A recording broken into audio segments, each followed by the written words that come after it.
Warahmatullahi wabarakatuh.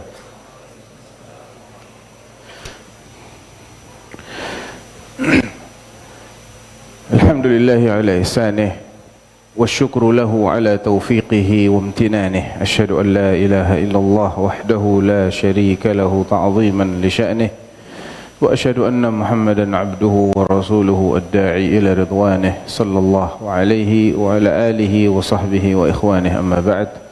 فنسأل الله العظيم رب العرش الكريم أن يجعل اجتماعنا هذا اجتماعا مرحوما وتفرقنا من بعده تفرقا معصوما وألا يجعل فينا ولا معنا ولا بيننا شقيا ولا محروما وأن يفقهنا في الدين ويعلمنا التأويل ويجعلنا هداة مهتدين غير ضالين ولا مضلين اللهم آمين. Jamaah sekalian, alhamdulillah atas nikmat dan taufik dari Allah Subhanahu wa taala. Allah mudahkan kita untuk hadir di majelis ta'lim di Darul Iman. Ana ucapkan jazakumullah khairan kepada Buya Efrisham atas undangan dan kesempatan yang diberikan. Sebetulnya beliau yang lebih tepat bicara di sini. Dan ana ucapkan juga jazakumullah khairan kepada antum semua yang hadir di majelis kita malam ini. Insyaallah dalam beberapa menit ke depan kita akan mengupas sebuah hadis yang diriwayatkan oleh Ibnu Majah dalam sunannya dari seorang tabi'i, anak dari sahabat Nabi. Jadi tabi'i ini adalah anak dari sahabat Nabi. Sahabatnya bernama Fairuz Ad-Dailami, sedangkan anaknya adalah Abdullah, disingkat dengan Ibnu Dailami. Qala Ibnu Dailami rahimahullah, innahu waqa'a fi nafsi syai'un min hadzal qadar. Beliau curhat, ya istilahnya kalau pakai bahasa sekarang. Beliau curhat, mengeluhkan bahwa dalam hati beliau masih ada sedikit ganjalan tentang takdir Allah. Ada sedikit ganjalan tentang takdir. Fa khasyitu an yufsida alayya dini au amri. Ibnu Dailami mengatakan, aku pun takut, khawatir jika ganjalan ini, atau bahasa Minangnya syubhat gitu ya. Beliau takut jika syubhat ini merusak keyakinan dan agama beliau. Dan ini menunjukkan betapa kuatnya iman seseorang. Manakala seseorang itu merasa bahwa syubhat itu akan membahayakan agamanya, itu menunjukkan bahwa imannya masih sehat. Dan begitulah imannya para salaf rahimahumullahu jami'an. Lantas apa yang dilakukan oleh Ibnu Dailami ketika mendapati ada syubhat tadi? Fa'ataitu Ubay bin Ka'ab radhiyallahu an. Aku pun datang kepada Ubay bin Ka'ab. Siapa itu? Sahabat Nabi. Nah, ini pelajaran penting ini, ikhwah. Ya. Kalau ada syubhat, tanya sama orang yang lebih berilmu. Bukan tanya sama teman, bukan tanya sama tetangga. Tanya kepada ahlul ilm. Yang paling alim yang bisa antum temui siapa? Antum datangi. Ya. Karena syubhat ini bukan sesuatu yang remeh. Kalau kita sakit gigi, kita datang ke dokter gigi. Bukan bukan datang ke tukang tukang urut, bukan. Datangnya ke yang menguasai ilmunya. Apalagi ini berkaitan dengan akidah, dengan kesehatan iman kita yang merupakan sebab utama diterimanya amal ibadah kita. Maka kita tidak boleh sembarangan dalam mencari penawar dari syubhat yang menimpa keyakinan seseorang.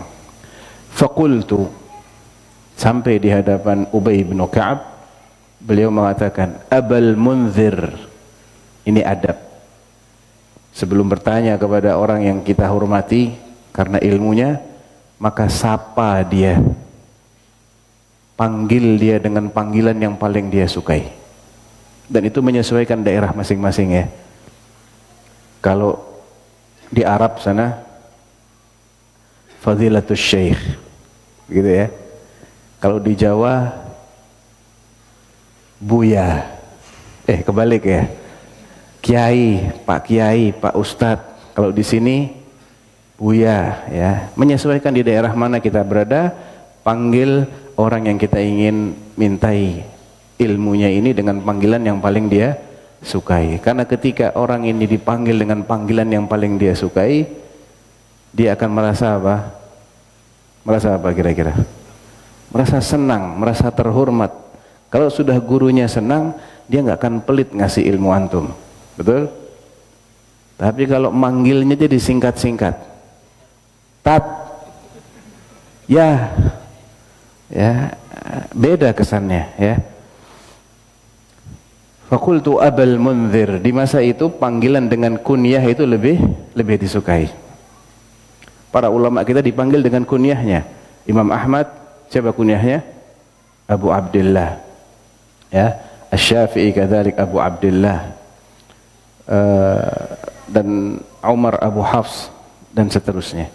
Abul Munzir, innahu waqa'a fi nafsi syai'un min hadzal qadar.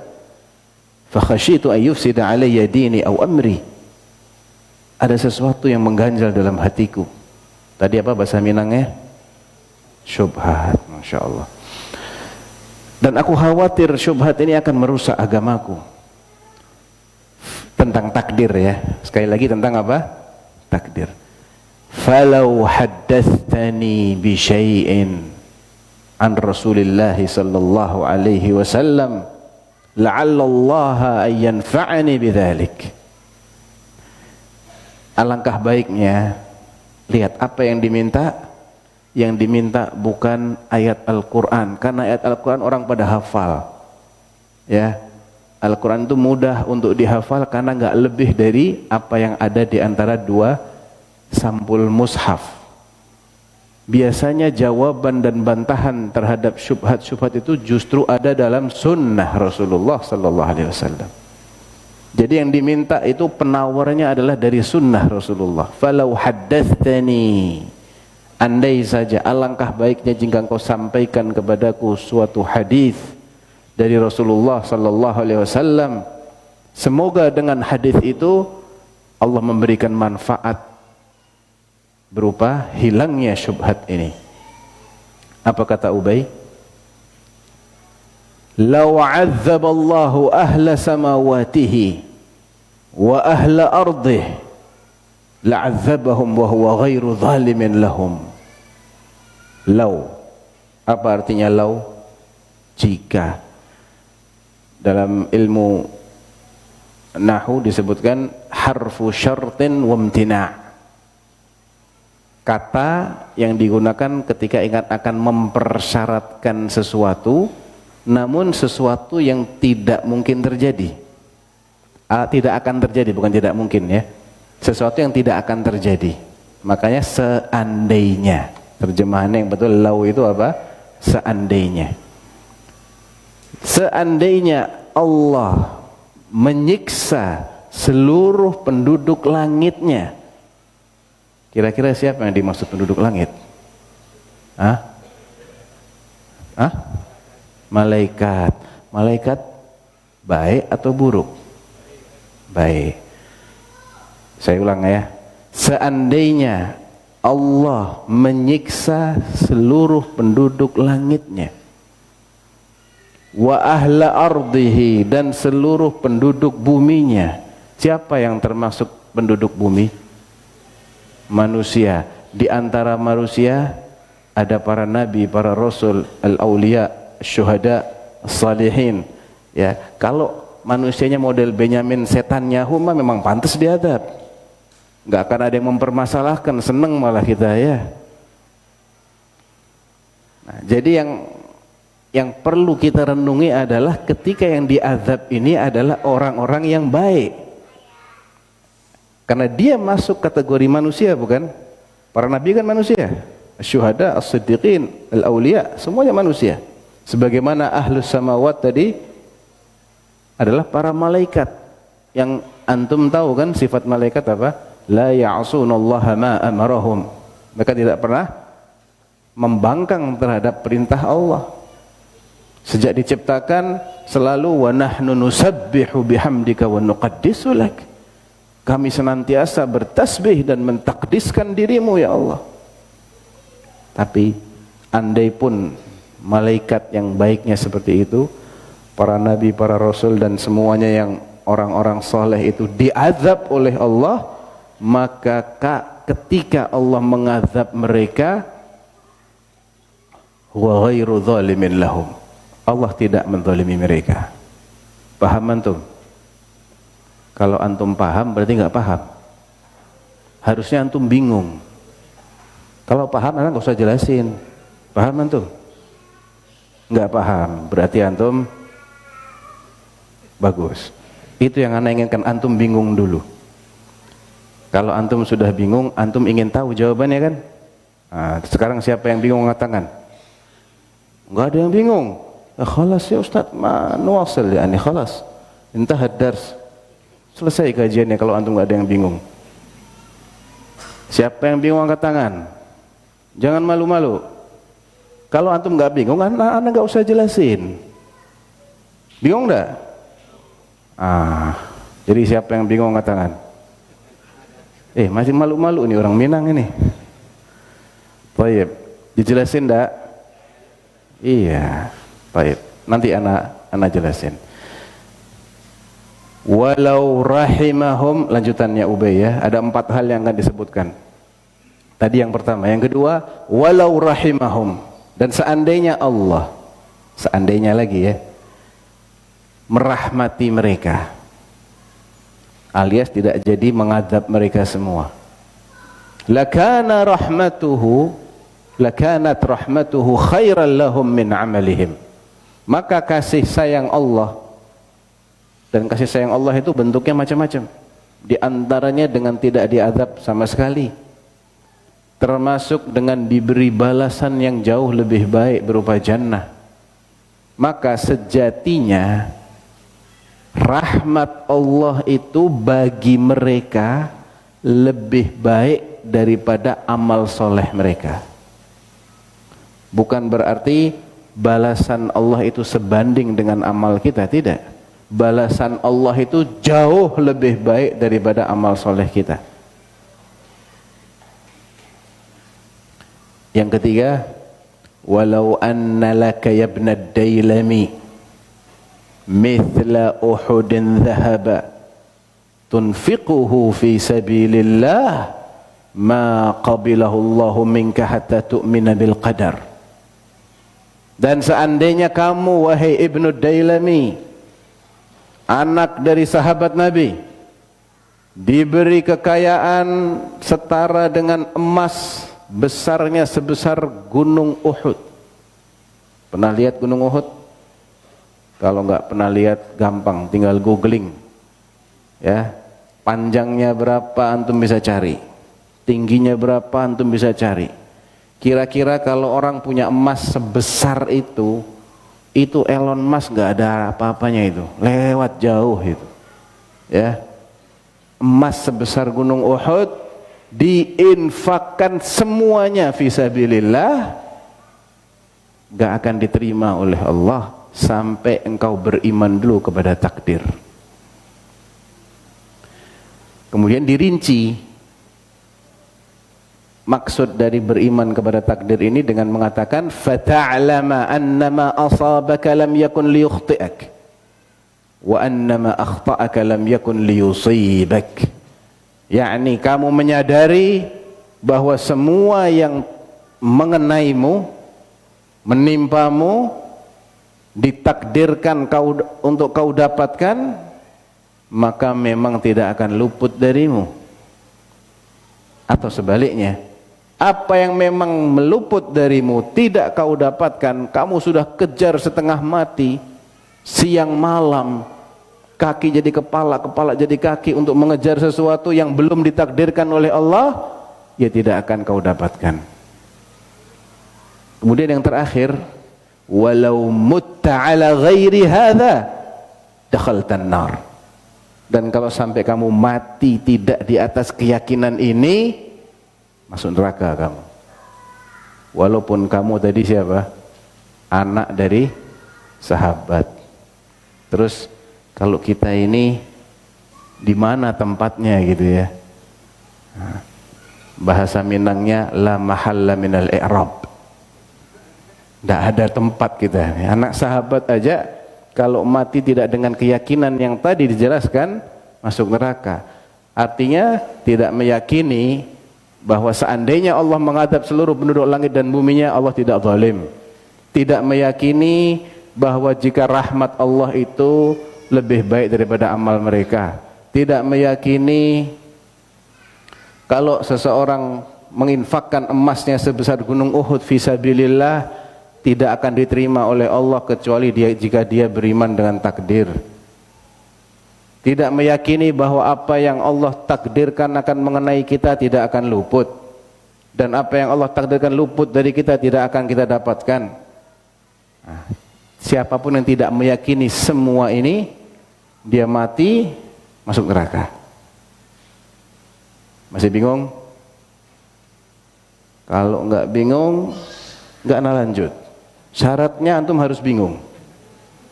Siapa yang tidak bingung berarti tidak paham ini. Bingung ya? Baik. Ubay bin Ka'ab pun juga yakin ini orang masih bingung dengan jawabannya. Apa kata Ubay? Wala 'alaika an tas'ala akhi Abdullah bin Mas'ud. Enggak apa-apa kalau masih bingung, masih ada ganjalan, silahkan kau tanya kepada saudaraku Abdullah bin Mas'ud, sahabat lain. Dialihkan kepada sahabat. Fa'ataitu Abdullah bin Mas'ud fasa'altuhu faqala li mithla ma qala Ubay. Aku tanya Ibnu Mas'ud, jawabannya persis kayak jawabannya Ubay. Udah WA-an dulu rupanya ya. Udah ditelepon dulu, nanti kalau ditanya jawabnya begini. Lah, nggak ada WA, nggak ada telepon saat itu. Itu memang akidah yang mereka dapatkan dari sumber yang sama, dari Rasulullah sallallahu alaihi wasallam. Ya. Ibnu Mas'ud juga faham, ini mesti masih ada ganjelan ini. Kayak antum ini sekarang. Ini kapan jawabannya Ustaz? Dari tadi cuman dikasih pancingan-pancingan aja, nggak dijawab-jawab syubhatnya. Ya, syaratnya nggak boleh ngantuk. Kalau antum udah dengar syubhat, antum ngantuk, tanggung sendiri resikonya. Anda nggak tanggung jawab. Ya. Qala Ibnu Mas'ud, wala 'alaika an tas'ala akhi Hudzaifah bin al-Yaman. Kalau masih bingung, silahkan tanya kepada saudaraku Hudzaifah bin al-Yaman, sahabat lagi. Fa ataitu Hudzaifah bin al-Yaman, fa sa'altuhu fa qala li mithla ma qala. Saya tanya Hudzaifah, jawabannya persis juga kayak jawaban dua sahabat sebelumnya. Dan Hudzaifah juga faham, ini mesti masih ada ganjelan. Ya. Qala i'ti Zaid bin Thabit fas'alhu. Sekarang kau datang kepada Zaid bin Thabit, tanya sama dia. Sahabat Nabi lagi, ya, sahabat senior. Fas'altu Zaid bin Thabit faqal sami'tu Rasulullah sallallahu alaihi wasallam qala fadzakara al-hadits. Zaid bin Thabit menjelaskan bahwa beliau mendengar Nabi sallallahu alaihi wasallam bersabda, kemudian menyebutkan apa yang tadi disebutkan oleh Ubay. Nah, terus jawabannya apa Ustaz? Jawabannya begini. Yang membingungkan itu adalah kenapa kok malaikat disiksa sama Allah tapi Allah tidak zalim, betul? Kalau Fir'aun disiksa kan pantas, iblis disiksa pantas, ya. Tapi kenapa seandainya malaikat, seandainya nabi dan rasul disiksa masuk neraka, itu Allah tetap nggak zalim sama mereka? Nah, jawabannya adalah karena apa kira-kira? Karena kita ini semua, malaikatnya, nabinya, rasulnya, semua makhluk Allah ini hutang budi yang tidak pernah bisa dia bayar. Nikmat Allah terlalu banyak untuk bisa disyukuri satu persatu. Betul apa tidak? Ya, wa in ta'uddu ni'matallahi la tuhsuha. Untuk bisa bersyukur ya ikhwah, syaratnya kita mesti tahu apa yang harus kita syukuri. Sepakat tak? Kalau antum ingin mensyukuri semua nikmat Allah, antum harus tahu dulu, antum harus punya data yang lengkap. Nikmat Allah apa saja ini? Item-itemnya itu ya, daftarnya itu apa saja. Sedangkan untuk mendata itu semua kita nggak sanggup. Lantas bagaimana mungkin kita bisa mensyukuri semua nikmat Allah? Betul? Baik, sepakat gak antum? Harus sepakat, nggak sepakat nggak ada lanjut. Hah? Nikmat Allah terlalu banyak untuk bisa kita syukuri satu persatu. Sehingga kita tidak mungkin bisa mensyukuri, paling-paling ya, maksimal kita bisa mensyukuri yang kita ingat saja. Alasan kedua, cara bersyukur bagaimana? Bagaimana cara bersyukur? Dengan beribadah kepada Allah. Taib. Bentuknya apa misalnya ibadah? Enggak tahu? Banyak. Banyak tuh bukan bentuk. Bentuk ibadah apa? Salat. Taib. Jadi kita ingin mensyukuri misalnya nih, salah satu nikmat yang kita dapatkan hari ini, maka kita syukuri dengan cara kita sholat. Taib. Sholatnya ini perlu nikmat baru enggak? Perlu. Apa di antara nikmat baru yang kita perlukan supaya kita bisa mensyukuri salah satu nikmat yang sudah kita rasakan? Nikmat hidup, nikmat akal. Akal sehat masih dimiliki. Nikmat sehat itu sendiri, nikmat sempat, dan lain-lain ya. Jadi untuk mensyukuri nikmat satu di antara sekian banyak nikmat yang sudah kita rasakan, kita mesti wajib utang nikmat-nikmat baru dari Allah. Makin kita ingin menambah syukur kita, otomatis utang baru kita makin tambah. Nah, jadi kapan kita bisa lunasi? Tidak akan bisa kita lunasi seandainya. Makanya kan dari awal kan seandainya. Artinya antum jangan deg-degan dulu. Yang namanya seandainya itu Allah tidak akan begitu. Walaupun Allah bisa saja seperti itu jika Allah berkehendak, tapi Allah tidak menghendaki untuk berbuat seperti itu. Seandainya Allah menagih semua hutangnya, kan nggak zalim. Orang ngutangin antum nggak banyak-banyak, cuman 10 triliun. Antum cuman bisa bayar 1000 perak. Udah mentok gitu, Ustaz, anak cuman bisa bayar 1000 perak. Terus antum di penjara, zalim? Ya enggak lah, enggak zalim. Masa utang 10 triliun cuman dicicil 1000 perak, ya kan? Kita lebih dari itu utangnya sama Allah. Mahal sekali utangnya. Tadi siang saya ke Malembayan. Ada banyak orang yang jadi korban di sana. Ada yang kehilangan, keluarganya cukup banyak juga yang meninggal di sana. Kehilangan harta benda. Terus saya bilang begini, sebetulnya Bapak Ibu ini walaupun saya tidak menganggap remeh apa yang musnah dengan melalui musibah ini ya, ada harta benda bahkan jiwa, saya tidak mengecilkan sedikit pun. Tapi sejatinya nikmat Allah yang Allah sisakan itu jauh lebih banyak, jauh lebih mahal. Percaya enggak? Coba seandainya ada orang tunanetra datang kepada kita ya, terus mau membeli satu di antara mata kita ini, satu aja, kita jual enggak? 10 miliar dijual? 20? Enggak. 30? 100? Enggak. Berapapun enggak. Wah, kaya banget ini orang. Salah satu matanya aja 100 miliar tidak dia jual. Kalau dua, 3 kali 2. Bagaimana dengan pendengarannya? Bagaimana dengan tangannya, kakinya, akalnya? nggak ternilai kan? Dan itu semua masih tersisa. Bahkan ada yang lebih mahal lagi dari itu semua. Iman kita ini mahal sekali. Ini nikmat yang luar biasa mahalnya.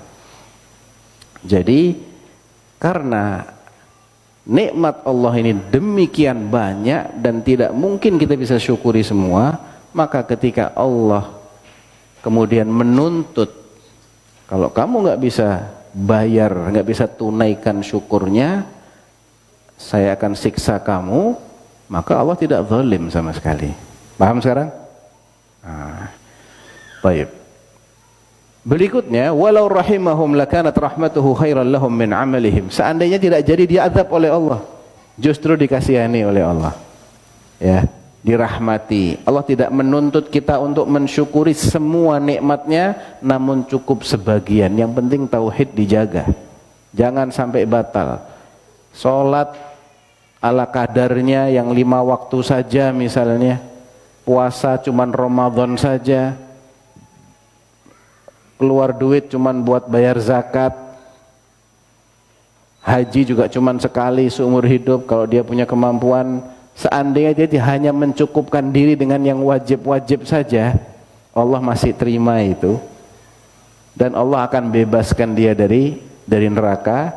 Yang penting jangan zalim sama manusia, ya. Dosa-dosa terampuni, Allah akan berikan rahmat yang jauh lebih berharga, jauh lebih manfaat daripada amal ibadah mereka. Kenapa lebih bermanfaat?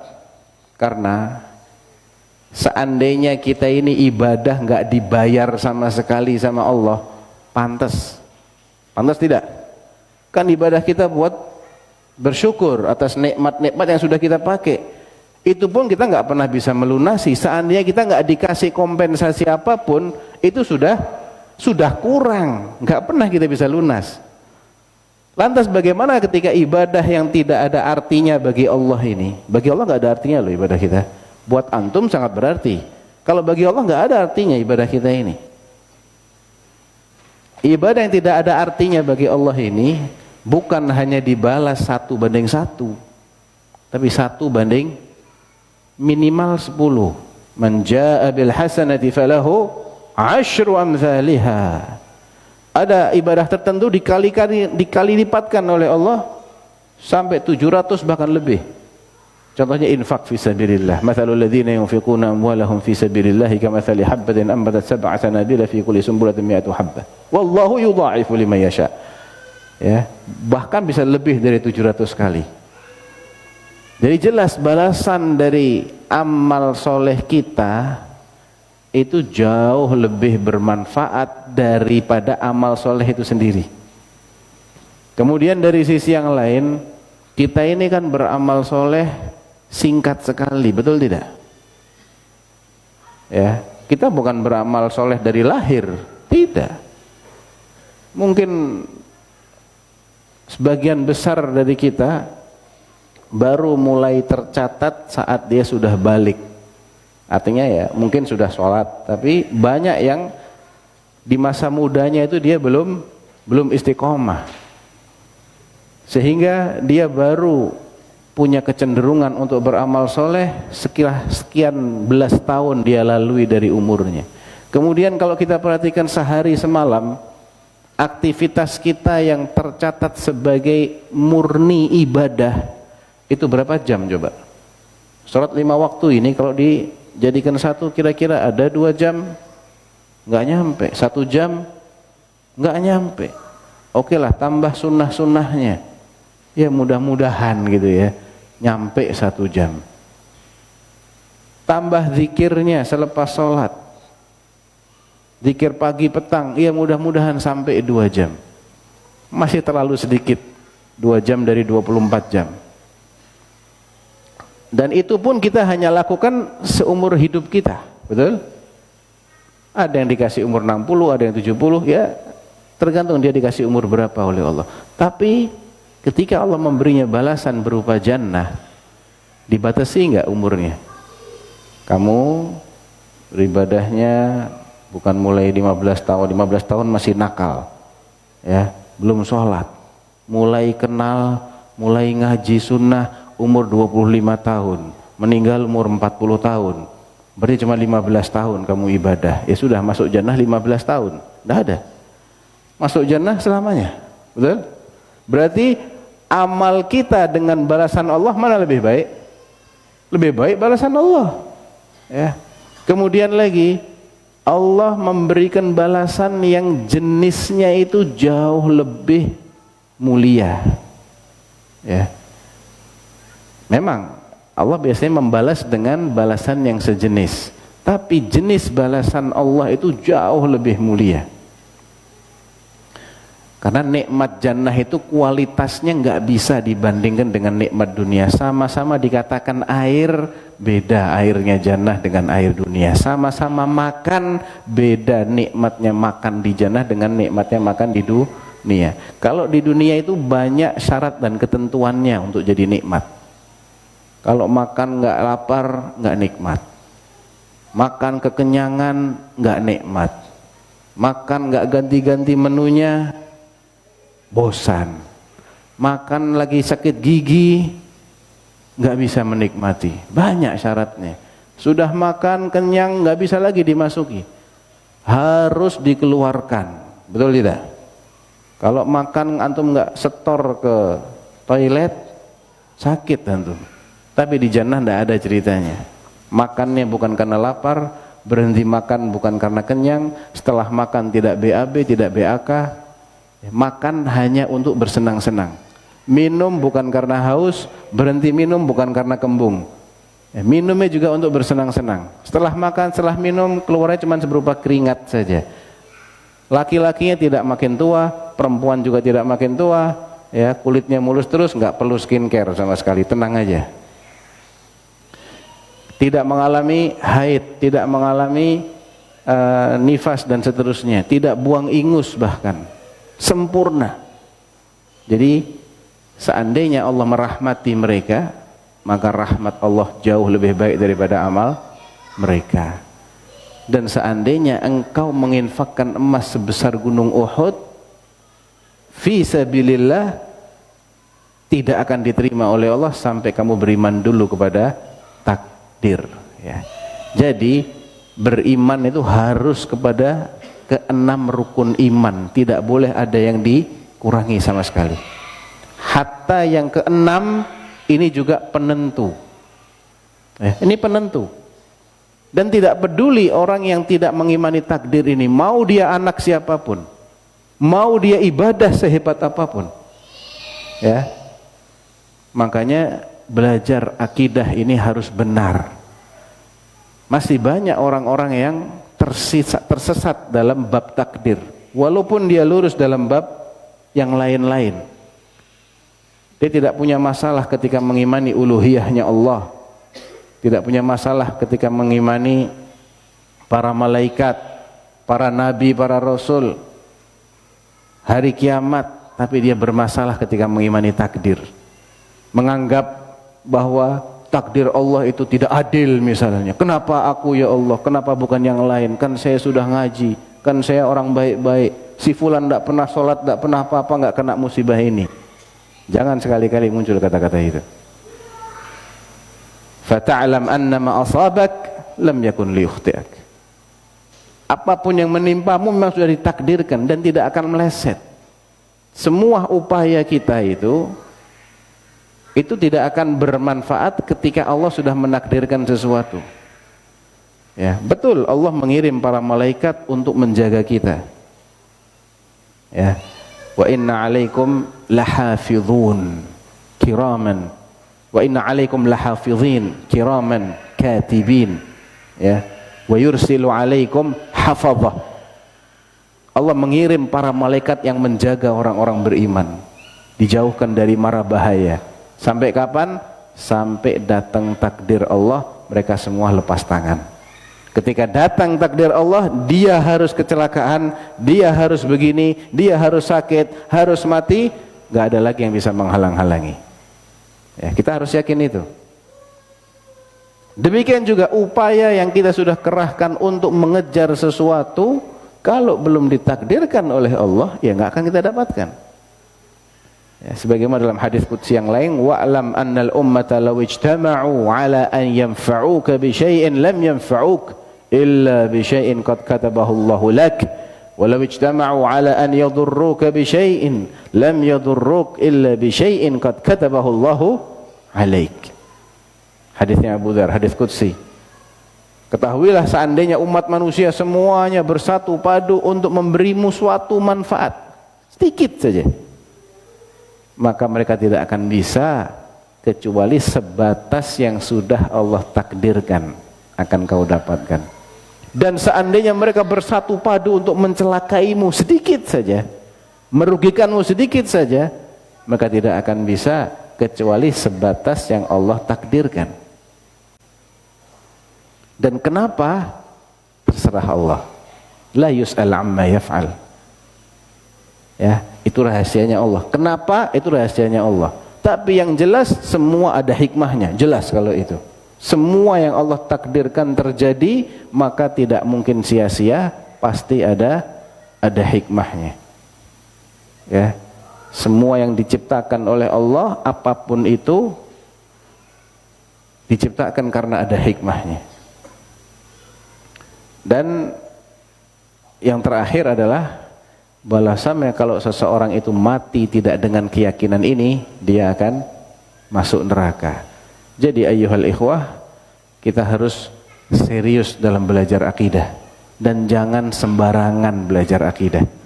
Akidah ini tidak bisa dibangun atas dasar semata-mata asumsi, kira-kira, dugaan, apalagi ikut-ikutan. Tidak, akidah itu diambil dari sumber yang jelas, dari kitabullah, dari sunnah Rasulullah sallallahu alaihi wasallam yang sahihah, dan dari ijma'nya para salaf. Tidak ada sumber yang keempat. Ya. Banyak orang yang berkeyakinan karena diajarinya seperti itu. Ini enggak jadi jaminan. Diajari oleh siapa? Dasarnya apa? Ya, jangan bermudah-mudahan dalam perkara akidah, karena akidah ini akan menjadi penentu kita. Orang akan berbuat itu berangkat dari keyakinan, keyakinan yang melahirkan motivasi, keinginan. Kemudian dia juga diarahkan sesuai dengan akidahnya.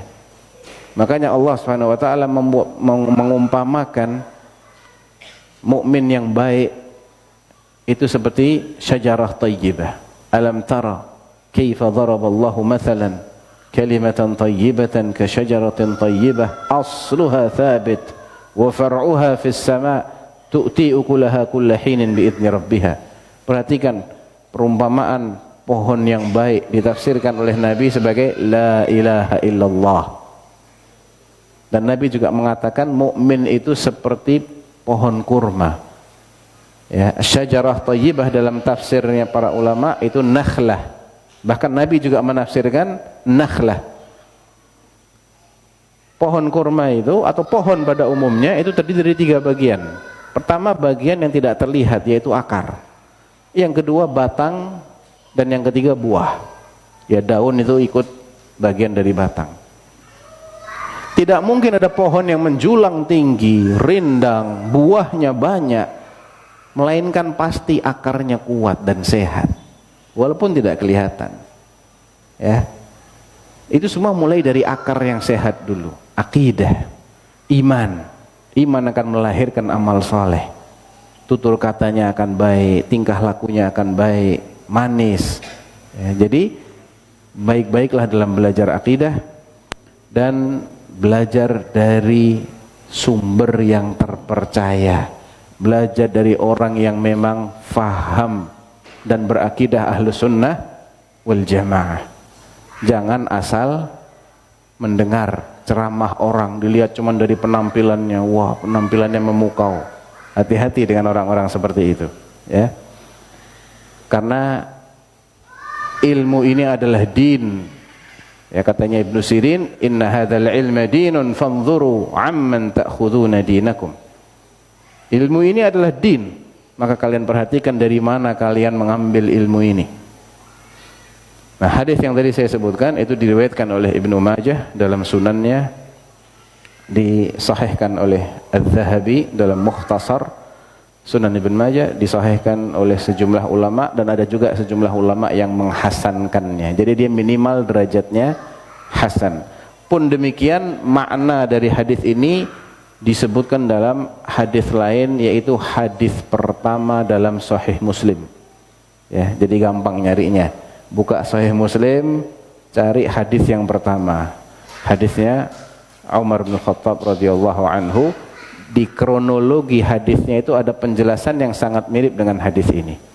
Nah, jadi intinya ayyuhal ikhwah, belajar yang baik tentang akidah, ya, pelajari semua bab akidah ini dengan baik dan benar. Pastikan Anda berakidah berdasarkan akidah as-salafus saleh, bukan yang lain.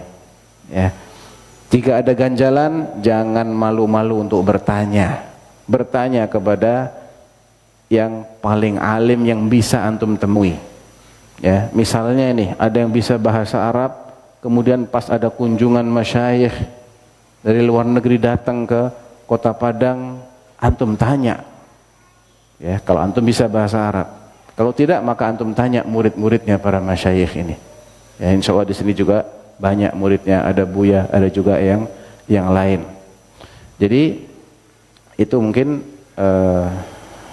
sedikit renungan tentang pentingnya kita belajar akidah dan pentingnya kita mendasarkan akidah kita kepada Al-Quran dan Sunnah Rasulullah Sallallahu Alaihi Wasallam. Wallahu ta'ala alam. Masih bingung? Sudah jelas? Alhamdulillah. Nah, ada pertanyaan? Nah, tafadhal. Antum agak ke depan kalau mau tanya, biar Anda bisa mendengar dengan jelas.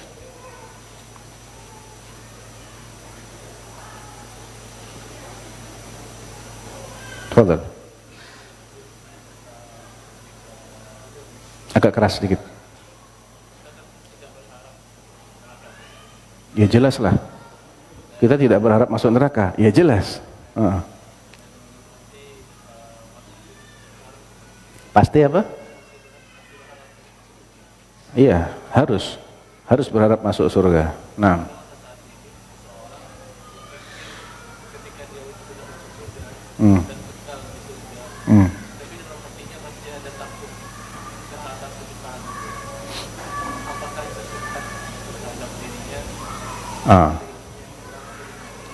Jadi kalau seseorang itu nanti sudah masuk surga, dia masih khawatir apakah dia akan kekal dalam surga ataukah tidak, gitu. Ya, yaitu karena kekurangan ilmunya dia. Kalau masuk surga nggak ada lagi dikeluarkan. Ya. Wa ma hum anha bimukhrajin. Mereka tidak akan dikeluarkan dari surga. Ketika sudah masuk, khalas selamanya. Kalau belum, nah itu ada yang langsung, ada yang tidak langsung, transit. Ya, kayak kalau mau beli tiket itu kan transit, ada yang transit sekali, ada 2 kali, ada 3 kali. Itu tergantung amal masing-masing, tergantung dosa yang masih dia bawa. Tapi yang jelas, kalau sudah masuk surga tidak ada lagi ceritanya keluar. Dalam hadis yang muttafaq alaih, idza dakhala ahlun narin nar wa ahlul jannatil jannah, ketika semua yang bakalan masuk surga sudah masuk surga, enggak ada lagi yang tersisa di neraka, dan semua yang hanya kekal di neraka sudah pada masuk neraka, enggak ada lagi yang tersisa. Datanglah malaikat membawa kematian, ji'a bil maut bainal jannati wan nar. Kematian itu diwujudkan oleh Allah berupa seekor domba. Kemudian dibawa ke tengah-tengah antara jannah dan nar. Lalu malaikat memanggil, ya ahlal jannah, wahai sekalian penduduk jannah. Mereka menoleh semua. Ya ahlan nar, wahai penduduk neraka. Mereka menoleh semua. Ata'rifuna hadza, kalian tahu apa ini? Mereka serempak bilang, na'am, al-maut. Ya, itulah kematian. Maka disembelihlah kematian itu. Jadi matinya dimatii, gitu ya. Matinya sudah dibunuh oleh malaikat, tidak ada lagi yang namanya mati. Setelah itu malaikat mengatakan, ya ahlal jannati khuludun fala maut, wa ya ahlan nari khuludun fala maut. Wahai ahlul jannah, kekal, tidak ada lagi kematian. Ahlun nar, kekal, tidak ada lagi kematian. Karena yang di neraka cuma yang kafir-kafir, munafik-munafik saja, musyrik-musyrik. Yang masih ada keimanan dikeluarkan dulu. Nah, ketika itulah orang kafir benar-benar putus asa untuk bisa keluar dari neraka. Baik. Kita azan dulu ya. Baik. Azan dulu, nanti kita lanjut setelah azan.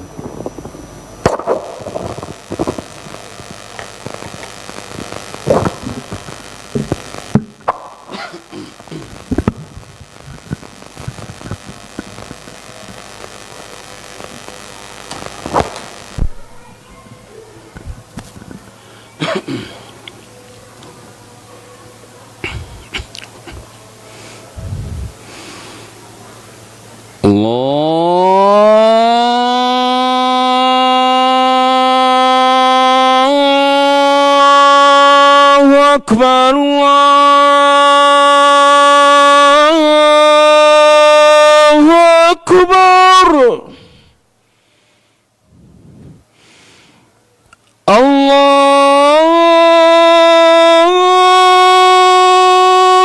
Akbar,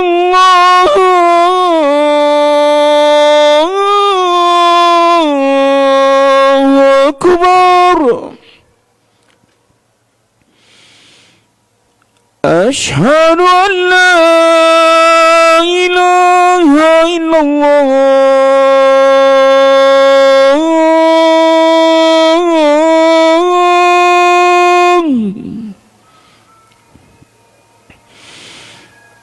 Ashhadu an la ilaha illallah.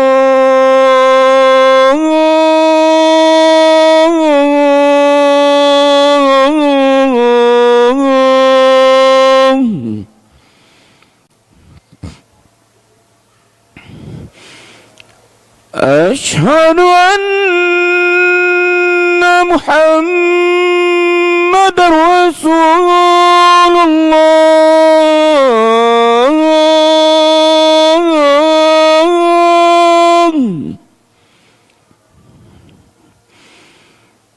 Ashhadu anna Muhammadar Rasulullah.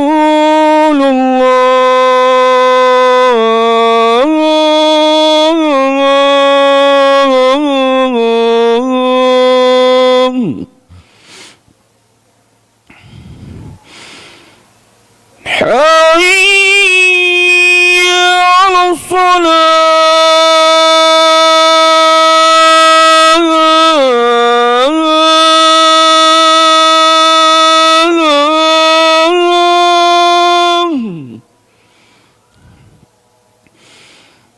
Hayya 'alas salah.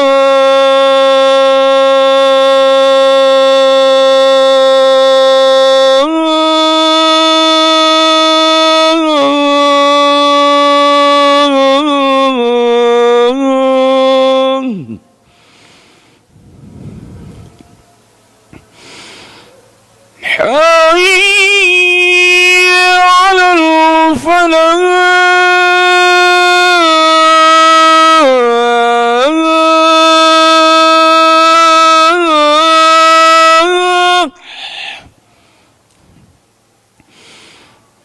Hayya 'alal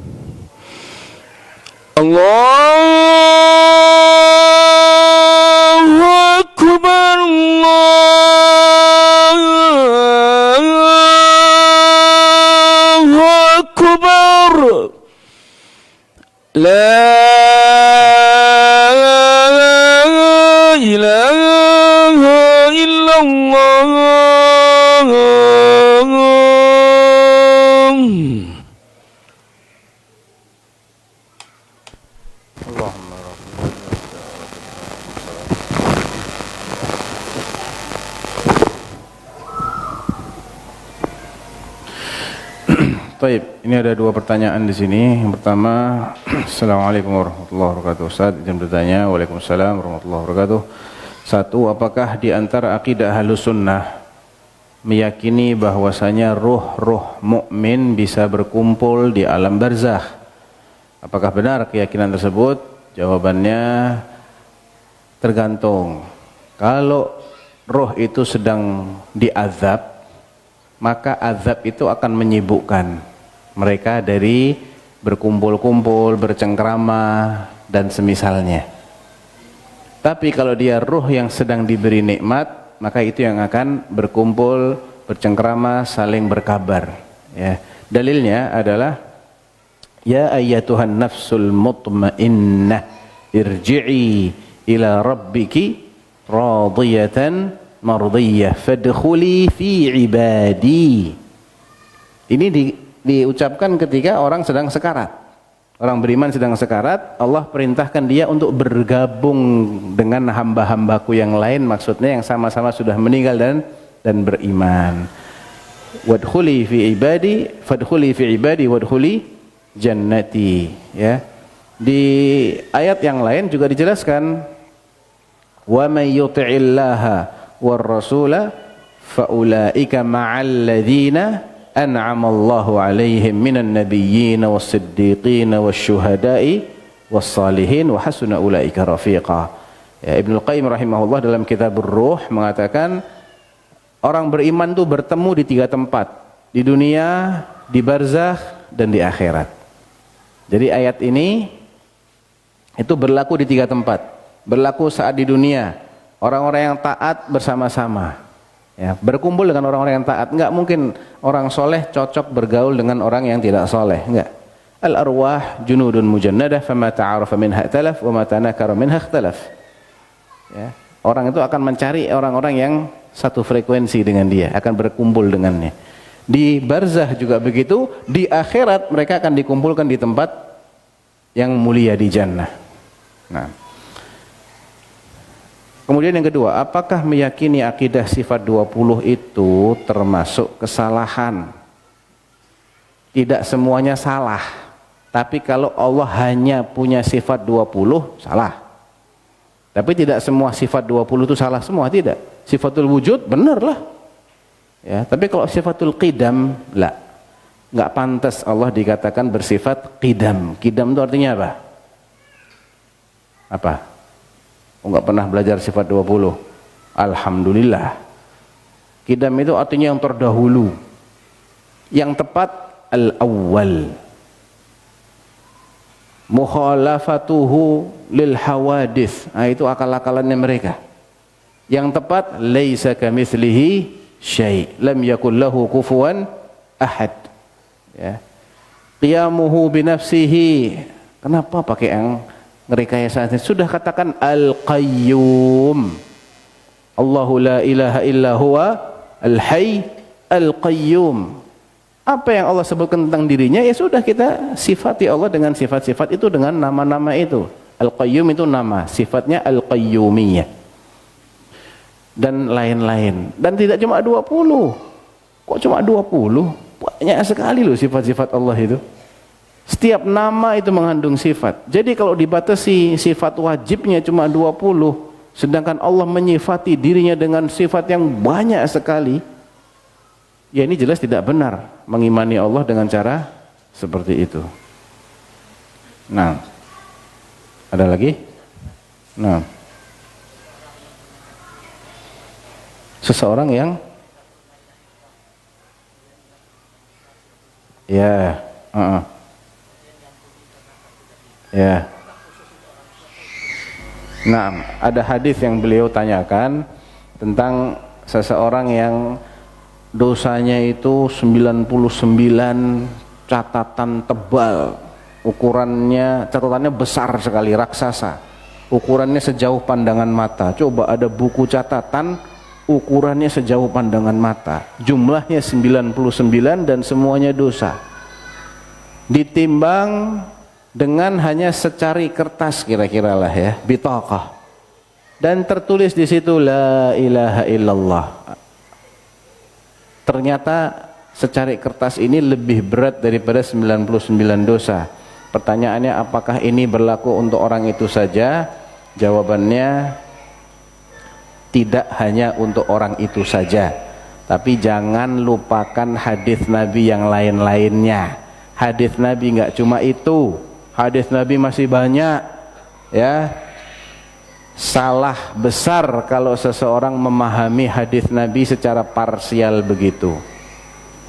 Al-Imam Ibnu Khuzaimah yang dijuluki Imamul A'immah, Abu Bakar Muhammad bin Ishaq Ibnu Khuzaimah, gurunya Ibnu Hibban, dalam kitab beliau yang berjudul Kitabut Tauhid, ya, Kitabut Tauhid, kumpulan dari hadis-hadis yang beliau riwayatkan dengan sanad yang bersambung sampai Rasulullah SAW. Banyak sekali beliau mengutip hadis-hadis seputar man qala la ilaha illallah dakhalal jannah, atau hurrima 'alan nar, siapa yang mengucapkan la ilaha illallah maka dia akan masuk jannah, atau haram masuk neraka. Setelah menyebutkan sekian puluh hadis, beliau merangkum dengan sebuah rangkuman yang sangat-sangat penting sekali. Seandainya antum pulang dari majelis ini, antum catat rangkumannya Ibnu Khuzaimah, itu sudah faedah besar sekali.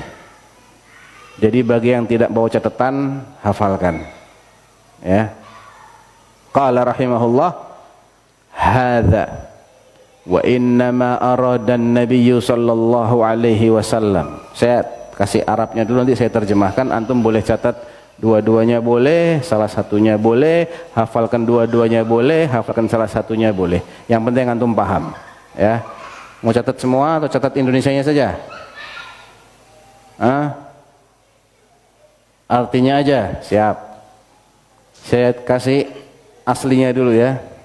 Hadza wa innama arada an-nabiy sallallahu alaihi wasallam biqaulihi man qala la ilaha illallah dakhala al-jannah aw hurrima 'alan nar, bayanu fadilati hadzal qaul, bayanu fadilati hadzal qaul, la annahu jami'ul islam, kaman yad'i dzalika man la yafhamul ilma wa yu'anid wa la yata'allamu hadhihi as-sina'ata min ahliha. Titik. Siapa yang hafal? Baik. Artinya, maksud dari ucapan Nabi, tulis. Maksud dari ucapan Nabi, tulis atau hafalkan? Sudah? Hafal? Apa? Maksud dari ucapan Nabi, ingat-ingat, ya. Maksud dari ucapan Nabi, barang siapa mengucapkan la ilaha illallah masuk surga. Maksud dari ucapan Nabi, tanda kutip, barang siapa mengucapkan la ilaha illallah akan masuk surga atau diharamkan masuk neraka. Kutipannya ditutup, ya. Jadi kalau Nabi mengatakan dalam hadis apapun itu, barang siapa mengatakan la ilaha illallah bla bla bla, dia masuk surga. Barang siapa mengatakan la ilaha illallah bla bla bla, dia akan diharamkan masuk neraka. Maksudnya apa? Lanjutannya, bayanu fadilah hadzal qaul. Nabi sekedar ingin menjelaskan fadilah di balik ucapan ini, ucapan la ilaha illallah. Jadi Nabi ingin menjelaskan fadilah di balik ucapan ini. Sudah? Siapa yang bisa mengulang terjemahannya? Angkat tangan. Anak kasih hadiah. Naam. Mas Muka. Naufal. Rifal. Masya Allah. Naam.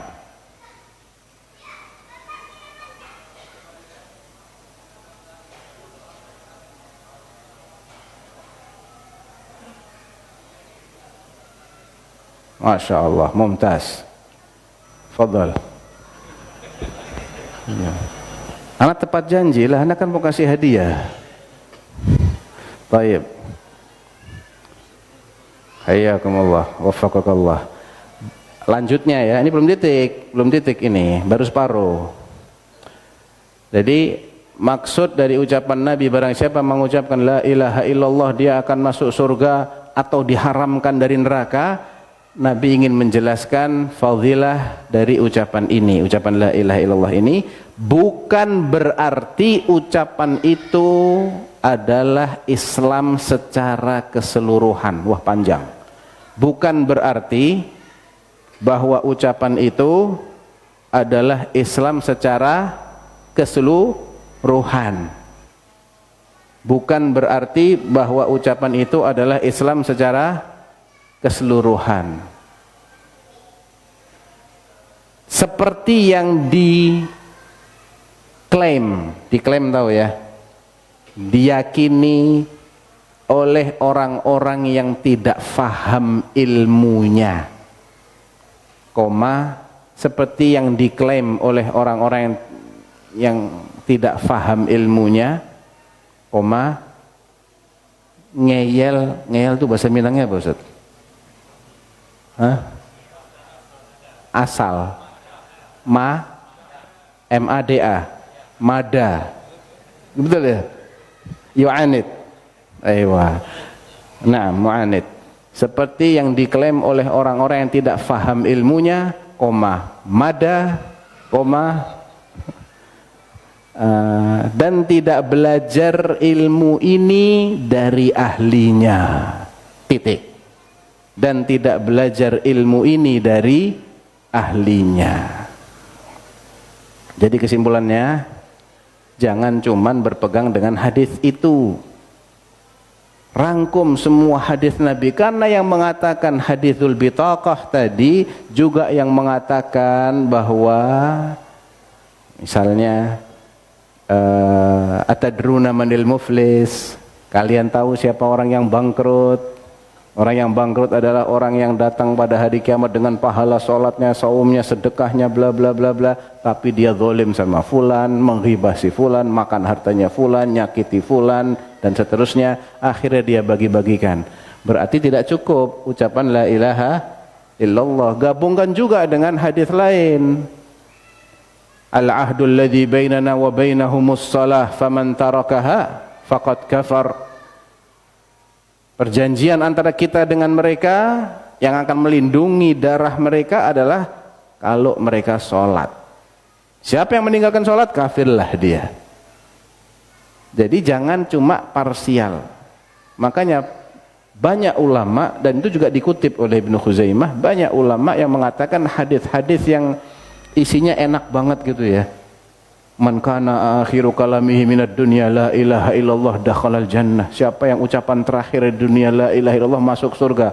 Enak banget masuk surga. Enggak sholat, enggak saum, enggak zakat. Nah, itu hanya disampaikan di awal-awal Islam oleh beliau. Kemudian setelah itu turun berbagai macam aturan syariat dan semuanya tetap berlaku, ya. Kita tetap ada harapan, tapi juga ada rasa takut terhadap dosa-dosa, karena dosa-dosa itulah yang menyebabkan azab. Harusnya dia bisa masuk jannah langsung, tapi karena banyak dosa dia harus transit dulu. Nah, itu musibah itu. Nah,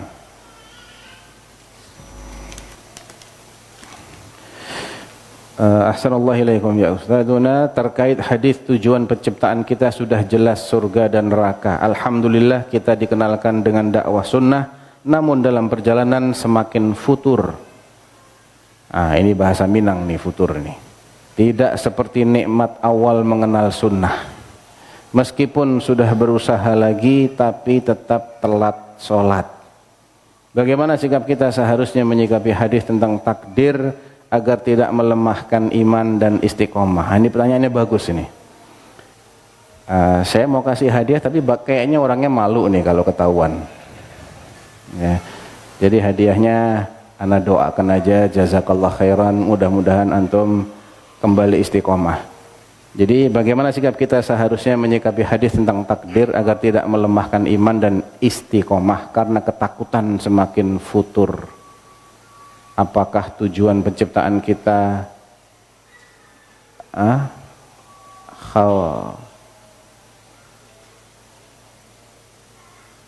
Apa nih maksudnya nih? Khawatirnya futur. Jadi intinya ini juga bagian dari syubhat tentang takdir. Orang mengiranya kita nih kalau sudah ditakdirkan sudah, kita nggak punya pilihan lain. Siapa yang bilang? Pertama, antum tidak diberitahu takdir antum itu nantinya seperti apa, betul? Nah, kalau antum tidak bisa memastikan antum itu nantinya seperti apa, maka semua alasan itu tidak ilmiah. Wah, kalau saya sudah ditakdirkan masuk surga, kok tahu antum ditakdirkan masuk surga? Mana dalilnya? Mana ayatnya? Mana hadisnya? Tidak ada. Wah, percuma saya sudah ditakdirkan masuk neraka, kok tahu? Tidak ada, ya. Sehingga orang tidak bisa secara ilmiah beralasan dengan takdir. Betul, antum kemana itu sudah ditakdirkan dan pasti akan seperti itu. Tapi balasan itu tidak hanya karena Allah sudah menakdirkan. Balasan itu, baik balasan yang baik ataupun siksa, itu karena sebab-sebabnya diwujudkan. Anak tanya antum, kapan Allah menakdirkan segala sesuatu? Siapa yang tahu? Nah, 50.000 tahun sebelum langit dan bumi diciptakan. Betul. Di antara takdir itu, Abu Bakar masuk surga. Betul? Umar, Utsman dan lain-lain, Rasulullah, para nabi semuanya. Di antara takdir itu, Fir'aun masuk neraka, Abu Lahab, Abu Jahal dan lain-lain. Betul? Tayyib. Apakah hanya karena Allah sudah menulis dalam Lauhul Mahfuz, tiba-tiba Abu Bakar masuk jannah, tiba-tiba Fir'aun masuk neraka, atau Fir'aunnya tercipta dulu, Abu Bakarnya tercipta dulu? Yang mana? Tercipta dulu. Apakah tercipta dulu tahu-tahu masuk jannah? Tidak.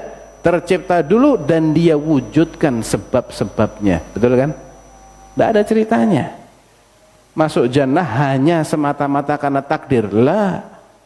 Karena di antara takdir Allah itu adalah Allah menakdirkan sebab-sebab yang sesuai. Itu bagian dari takdir. Nggak ada ceritanya takdir tapi nggak sesuai sebabnya. Dan dia belum mengapa-ngapain tiba-tiba sudah dibalas. Nggak ada. Makanya ketika Allah katakan tabbat yada abi lahabin wa tab, sampai selesai itu surat, itu turun, itu surat isinya vonis Abu Lahab dan nyonya Lahab, ya, nyonyanya dia ini namanya Ummu Jamil, itu bakal masuk neraka yang menyala-nyala. Itu turun 12 tahun sebelum Abu Lahab mati. Abu Lahab itu matinya pasca perang Badar di tahun kedua Hijriah. Sedangkan ayat ini turun begitu Nabi memulai dakwah jahriyah di Makkah. 3 tahun pertama dakwahnya sirriyah. Begitu turun wa anzir ashiratakal aqrabin, beliau kumpulkan orang-orang Quraisy, beliau dakwahi secara terang-terangan. Abu Lahab, tabban laka sairal yaum ali hadza jama'tana. Jadi 3 tahun setelah dakwah di Mekah, berarti masih ada 9 tahun sebelum hijrah, betul? Ya, kok 9? 10 tahun sebelum hijrah, karena Nabi 13 tahun kan di Mekah. 10 tahun sebelum hijrah, kemudian perang Badar itu tahun kedua Hijriah. Berarti tambah 12 tahun, dan Abu Lahab mengkonfirmasi dirinya memang pantasnya masuk neraka. Sesuai kan sebabnya? Abu Lahab dipaksa untuk kafir sama Allah? Tidak. Milih sendiri kan untuk tetap kafir kan? Ya. Demikian juga Abu Bakar, Umar, Utsman dan lain-lain yang sudah dikatakan anta fil jannah, anta fil jannah, anta fil jannah. Nabi mengatakan itu saat mereka semua masih hidup. Ada yang setelah dapat jaminan anta fil jannah kemudian dia santai-santai? Yang jamin Nabi loh ini. Mungkin Nabi bohong? Tidak mungkin. Kenapa nggak ada yang santai-santai? Ya, karena mereka faham masalah takdir ya ikhwah. Takdir nggak ada yang tiba-tiba tanpa sebab-sebab yang sesuai, nggak ada. Lah Ustaz, kan ada hadisnya. Apa hadisnya? Hadis keempat dalam Arba'in Nawawiyah, hadisnya Ibnu Mas'ud. Haddatsani Rasulullah SAW wa huwa sadiqul masduq inna ahadakum al-hadits at-tawil, di mana di ujungnya fawalladzi la ilaha illahu fawallahu alladzi la ilaha illahu inna ahadakum la ya'malu bi'amali ahli al-jannah hatta ma yakunu bainaha wa bainahu illa dhira' fayasbiqu alaihi al-kitab al-hadits.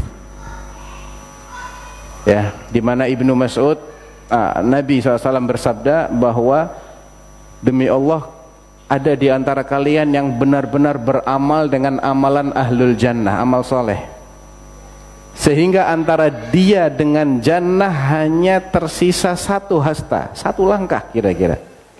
Fayasbiqu alaihil kitab, tapi takdir Allah mendahului dia. Maksudnya apa mendahului dia? Artinya dia bakal masuk kemana sudah ditakdirkan dulu oleh Allah. Itu maksudnya. Ya. Apa yang terjadi setelah itu? Langsung dia masuk jannah atau masuk neraka? Enggak. Faya'malu bi'amali ahlin nar. Ini sebab dia beramal di detik-detik terakhirnya dengan amalan ahlun nar. Mati dalam keadaan su'ul khatimah. Fayadkhuluha, akhirnya dia masuk neraka. Ini ancaman dari Allah, ancaman dari Nabi SAW.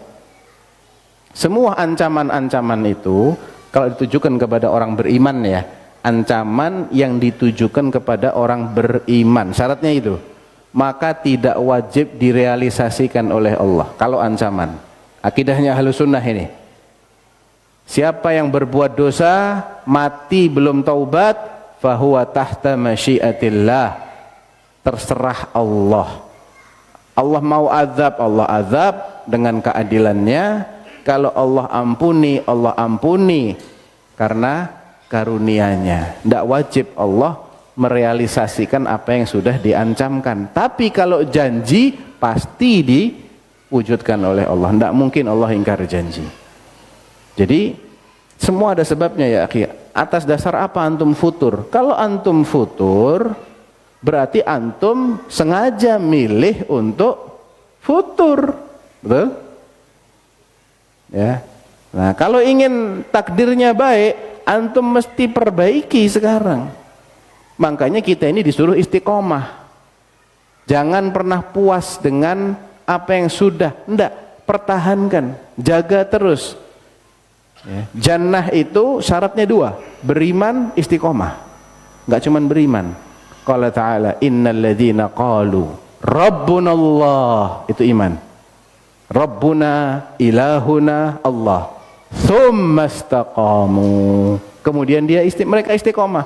Sampai kapan istiqomah? Sampai matilah. Kan ibadah diperintahkan sampai mati. Wa'bud rabbaka hatta ya'tiyakal yaqin, maka istiqomah juga sampai mati. Kalau dua syarat terpenuhi, iman dipertahankan, istiqomah sampai mati, tatanazzalu alaihimul malaikatu alla takhafu wa la tahzanu wa abshiru bil jannati allati kuntum tu'adun. Nah, terakhir yang sesuai dengan tema, ya. Sesuai enggak? Insyaallah. Antum sesuai enggak? Insyaallah juga. Insyaallah tahqiqan atau ta'liqan ini. Sesuai tema. Antum sud dulu deh. Atau ada yang mau ithar? Baik. Jazakallah khair. Fadhal.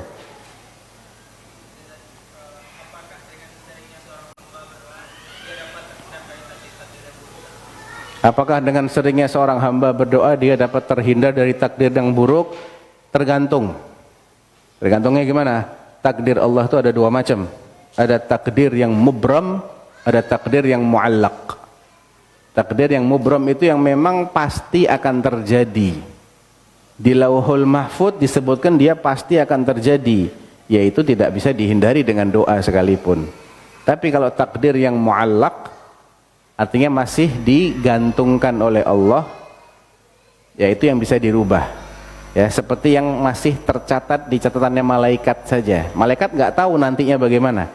Makanya Allah mengatakan, yamhullahu ma yasha'u wa yuthbit wa indahu ummul kitab. Allah akan menghapus apa yang Allah ingin hapus di catatannya malaikat. Wa yuthbit, dan Allah akan tetap biarkan tertulis seperti itu apa yang Allah kehendaki untuk tertulis seperti itu di catatannya malaikat.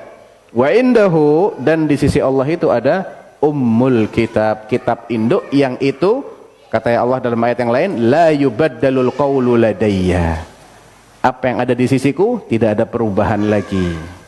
Ya, rufi'atil aqlam wa jaffatis suhuf, itu berkaitan dengan yang ada di Lauh Al-Mahfuz. Jadi kalau itu tercatat di tangan malaikat, fulan tadinya umurnya sekian.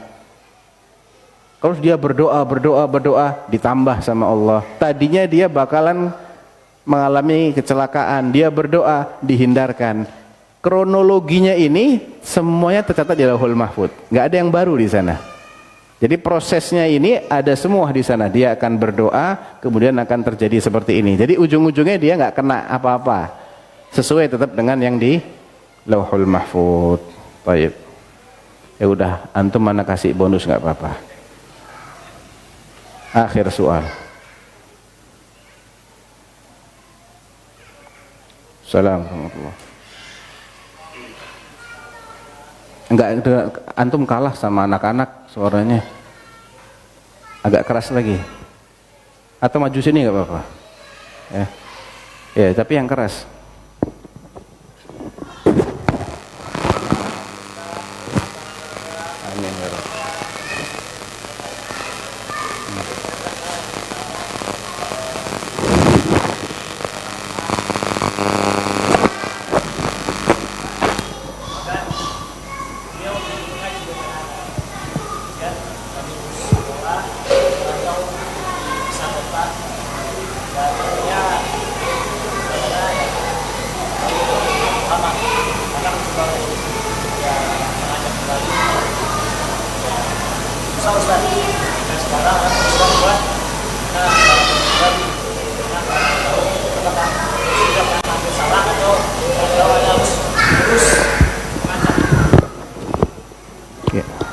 Itu pertanyaannya fikih berarti, bukan masalah takdir. Ya udah nggak apa-apa.